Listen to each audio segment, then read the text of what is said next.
Subscribe कीजिए हमारे channel नूर रज़ा को और बेल आइकन को प्रेस कीजिए जिससे आपको हमारी न्यू वीडियो की नोटिफिकेशन मिलती रहे। अल्लाह के रसूल सल्लल्लाहु अलैहि वसल्लम ने कयामत की निशानियों में से एक निशानी ये भी बयान किया। जब ये हदीस सामने आती है तो कलेजा मुंह को आता है। आका फरमाते कयामत की निशानियों में से एक निशानी ये है कि अक्सर बच्चे उनके बापों के नहीं होंगे, वो किसी और के होंगे। जिना इतनी कसरत से होगा कि बच्चों की अक्सरियत नाजायज होगी। आज आप इसको भी देख लें और मेरी ज़बान हया इस बात की इजाजत नहीं देती कि मैं इन अल्फाज को अपने अल्फाज में तशरीह करके आपके सामने पेश करूं। अहले खैरत पर आया है, अहले शऊर जानते हैं, दानिश्वरों के सामने ये मंजर मौजूद है कि अल्लाह अकबर, जिना कितनी कसरत से हो रहा है, जिना को कितना आम कर दिया गया है।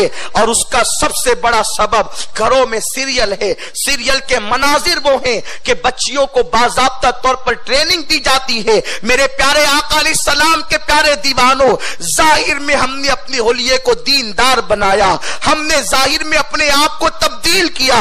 अल्लाह अकबर, अल्लाह अकबर। मेरे प्यारे आका अलैहिस्सलाम के प्यारे दीवानों, दिलों से खशियत रब्बानी खत्म हो गई, दिलों से खौफ खुदा खत्म हो गया।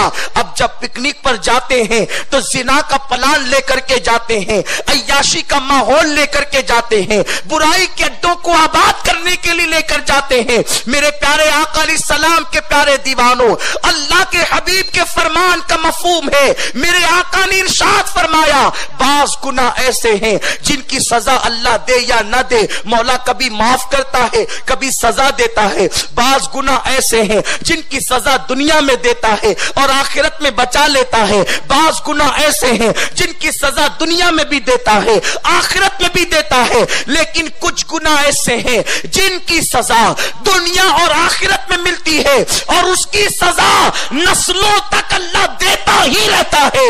उस गुनाहों की सजा नस्ल दर नस्ल मुंतकिल होती है, नस्ल दर नस्ल जलती रहती है। सहाबा ने पूछा, या रसूल अल्लाह, वो कौन सा जुर्म है जिसकी सजा नस्ल दर नस्ल मिलती है? मेरे सरकार ने फरमाया, उसी को जिना कहते हैं। आज जिना को आम कर दिया गया। मेरे आका मुस्तफा करीम रऊफुर रहीम सल्लल्लाहु अलैहि वसल्लम फरमाते हैं, औरतें कपड़े पहनने के बाद भी नंगी रहेंगी। आकाए करीम ने फरमाया, सहाबा को ताज्जुब हुआ, या रसूल अल्लाह, वो दौर भी आएगा कि औरतें कपड़े पहनकर नंगी होगी। लेकिन सरकार ये मतलब समझ में नहीं आया कि कोई कपड़ा पहनकर नंगा कैसे रह सकता है। तो मेरे सरकार ने फरमाया, कपड़े पहनकर नंगा रहने का मतलब ये है कि माज़अल्लाह वो औरतें इतने बारीक और पतले लिबास पहनेगी कि कपड़े पहनने के बाद भी उनके जिस्म का नशीबो फराज नजर आएगा। इतने तंग और फिटिंग में कपड़े पहनेगी कि कपड़े पहनने के बाद भी